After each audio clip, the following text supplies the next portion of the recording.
Салам алейкум, хурматлы милләттәштәр, достар.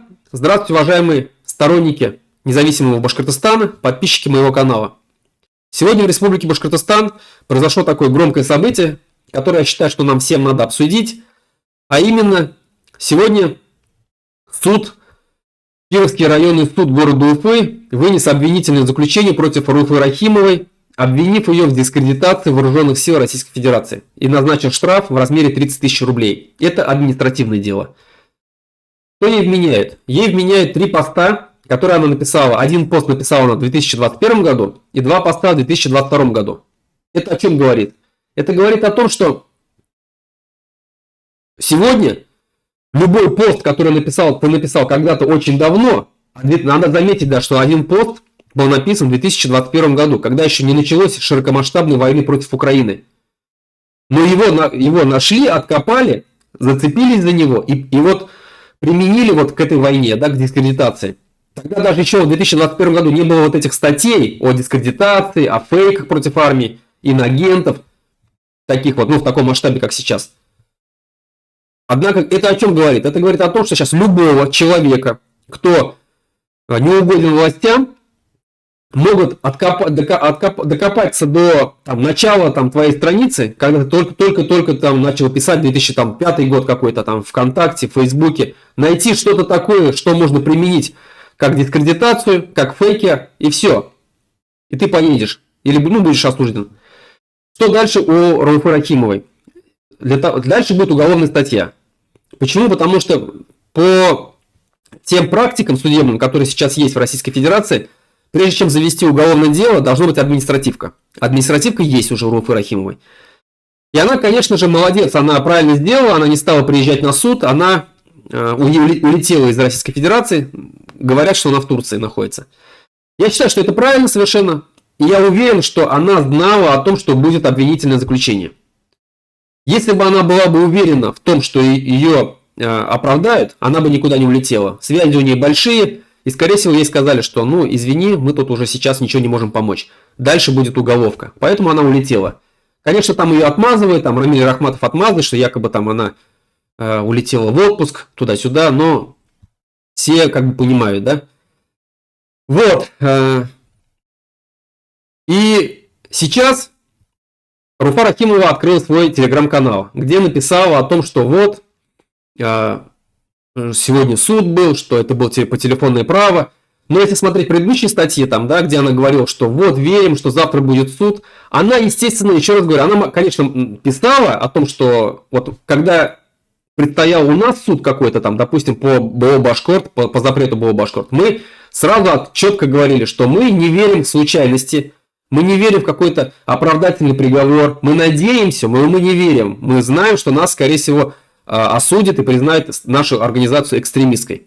Руфа Рахимова тоже знала об этом, но она до конца писала о том, что вот, мы надеемся, мы верим, что все будет справедливо. И много-много людей, она открыла комментарии, много-много людей, достаточно известных людей, общественных деятелей, различных артистов, интеллигенции башкирской, писала под этими постами, что «О, Руфа Рахимова, мы за тебя, мы верим». Все будет справедливо, наш суд примет правильное решение, честно, тебя оправдает. Это о чем говорит? Это говорит об инфантилизме нашего башкирского общества, о политической неграмотности и незрелости, вера до сих пор в доброго царя, в доброго Бастрыкина. Сейчас, наверное, Рамиль Рахматов будет слезные прошения, видеообращения записывать, что произошла ошибка, что Руфа Рахимова не виновата, что все это Кознера, Хабирова и так далее. Хотя на Руфу Рахимову дело завели ФСБшники.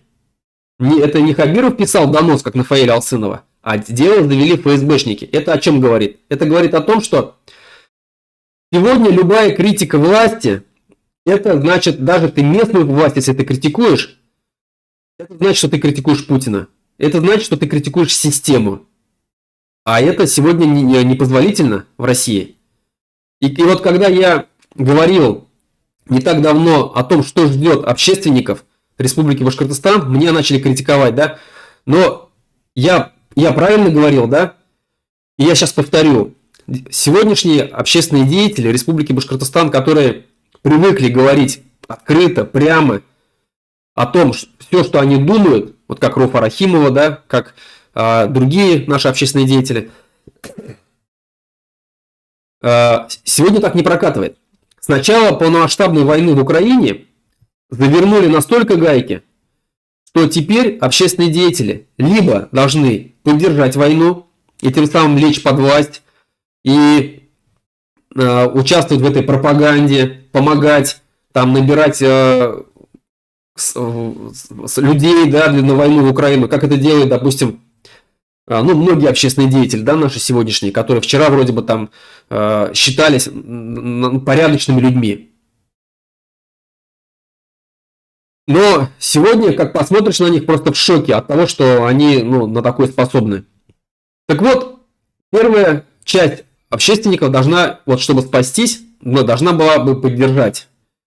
Вторая часть, те люди, которые не соглашаются с тем, что сегодня происходит в Российской Федерации, в Республике Башкортостан, но которые боятся говорить что-то и понимают, что их за это привлекут, они просто молчат. Но даже сегодня молчание уже это не спасает, потому что рано или поздно до всех добираются и заставляют. Либо ты говоришь, либо как бы к тебе применяются санкции. Поэтому это тоже такой вариант. И третий вариант, когда есть люди, которые как бы не боятся говорить и говорят открыто, и их за это либо сажают, либо они уезжают из России, улетают из России. Фаиль Алсынов не боялся говорить, его посадили. Руфа Рахимова через пост критиковала Хабирова. Один пост критиковала Хабирова, другой пост там писала там в поддержку СВО, что вот мы там поддерживаем наших ребят, мы там отправляем им то, мы отправляем им это. Не помогло. Все равно задавили. И она улетела. Вот. Сегодня вот настолько такие серьезные и жесткие времена, что либо ты молчишь, либо ты ложишься под власть, либо ты уезжаешь, либо ты садишься. Других вариантов нету. И так доберутся до всех. Так доберутся до всех абсолютно. Руфа Рахимова из тех людей, которые составляли, скажем так, когда-то элиту, да, Башкортостана. Еще раз говорю, при Рахимове она там была в высших кругах. Потом, конечно, она боролась против режима и все надеялась поставить своего человека. Она боролась за власть всегда. Она надеялась, что придет кто-то из клана Рахимовых, из людей Рахимовых. Очень надеялась, что после Рустема Хамитова придет человек. Надеялась на Мавлиярова такого. Но поставили Хабирова. Она начала бороться с Хабировым, но в итоге не смогла и проиграла, да, и вот сейчас она уже за пределами России. Но всегда она, борясь против республиканской власти, она никогда не боролась против Путина. Хотя она прекрасно понимала, откуда корень всех проблем. И вот даже представим, что если она, там, допустим, они победили бы Хабирова, сместили его, и на его место пришел бы там, ну, человек Рахимовый, да, тот же самый Мавлияров, там, допустим. Или, ну, сама даже, если Руфа Гареевна стала главой Республики Башкортостан, что изменилось бы? Да ничего не изменилось бы. Ну, возможно, там, да, там, она бы там начала набирать свой ближний круг в администрацию, там, в правительство. Но башкир, да? Ну, а что, сегодня башкир нет в правительстве, что ли? Бадранов тот же самый, Кельсинбаев, Абдрахманов. Ну и сам Хабиров там башкир, да, хотя там есть сомнения большие. Ну, что, не башкиры, что ли? Башкиры, такие же башкиры. Так что, ну, набрала бы она других. Ну, возможно, там поменялись бы какие-то, да, может, больше школ начали бы строить там. Ну, уже хорошо, конечно же, садиков башкирских там. Но вот Путин потребовал бы от нее там несколько тысяч человек отправить на войну в Украину. Что она отказала бы, что ли? Сказала бы, нет, извините, мы не отправляем наших башкир. Да нет, конечно, отправила бы. Потому что если бы она не отправила, ее бы сразу же сняли бы с поста главы республики. Точно так же продолжалось бы разграбление Республики Башкортостан.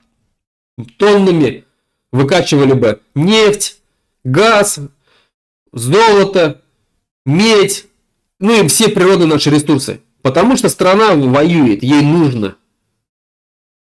И она бы ничего не смогла бы сделать. Репрессии прекратились бы? Нет, потому что репрессии проводят ФСБ и МВД против башкир. Они не подчиняются главе республики. Больше бы уроков стало башкирского языка в школах? Тоже нет. Потому что 1 час в неделю это указ из Москвы, чтобы государственные языки изучались 1 час в неделю всего в республиках. Больше нельзя. Все. Что она смогла бы сделать? Доходов оставляла бы больше в республике Башкортостан? Нет. Сейчас 70 с лишним процентов отдают. И отдавали бы больше. И, возможно, еще больше бы отдавала бы, лишь бы усидеть у власти.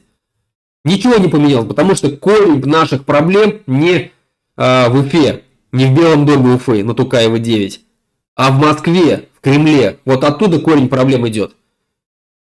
И поставь ты Рахимова Рауфу, поставь ты Сарбаева, поставь ты Мавлиярова, поставь ты Ирика Елалова, поставь хоть кого. Бесполезно. Рафаэля Байдавлетова. Бесполезно. Пока Республика Башкортостан не станет независимым государством, пока мы не отделимся от России, пока мы не будем сами управлять своей республикой, ничего не поменяется. Теперь, что Рауфа Рахимова, что ей делать? Вот она, улетев, скорее всего, она уже не вернется. Но если она вернется, то с условием, что она там публично признается, извинится во всем, скажет, была неправа, прошу прощения, я поддерживаю полностью курс Радия Хабирова, курс Владимира Путина, мы верим во всем. Вот только так. Только так ей можно сейчас вернуться. Либо она остается за границей, и тут тоже два варианта. Либо она молчит просто и ждет, когда сменится режим в Российской Федерации, и тогда она вернется. Либо она начинает активно участвовать.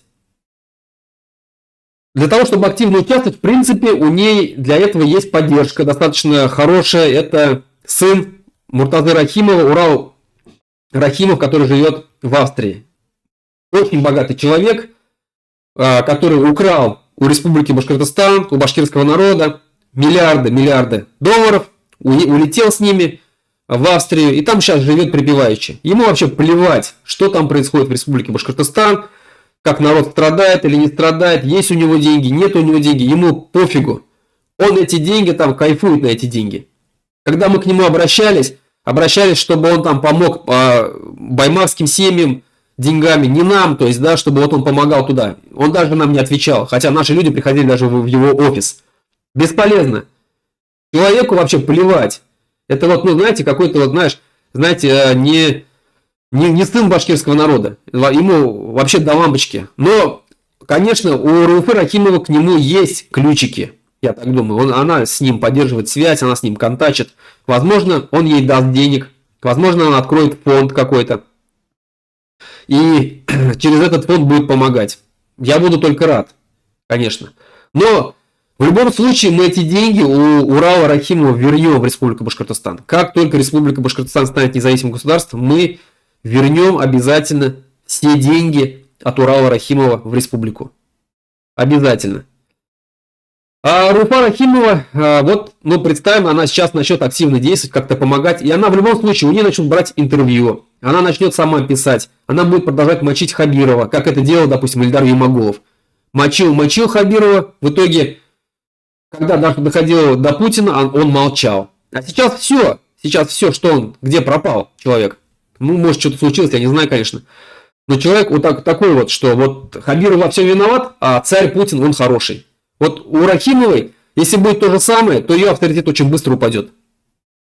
Если же она все-таки, в ней проснется вот этот здоровый башкирский национализм, и она все-таки начнет говорить, где черное является черным, а белое является белым, где она, когда она начнет мочить не только Хабирова, но и корень проблем, а именно Путина и всю его банду, и она будет понимать, она прекрасно понимает, что Республика Башкортостан это сырьевая колония, с которой выкачиваются все ресурсы, в том числе и людские ресурсы. Если она начнет это озвучивать, конечно же, она очень сильно поднимет свой авторитет среди народа. Если она будет, вот еще раз говорю, вот так вот, как Ильдар Юмагулов себя вести, но надолго ее не хватит. Очень быстро она потеряет свой авторитет. То есть она может вокруг себя собрать только глупых людей, которые не понимают, которые верят до сих пор там в доброго царя Путина, что он якобы ничего не знает, что творится в республике. Вот посмотрим, как она будет себя вести, как она будет действовать. Понаблюдаем. На этом все. Рад был всех видеть и слышать. Подписывайтесь на мой канал, ставьте лайки, пишите комментарии. Будем обсуждать. Поболот.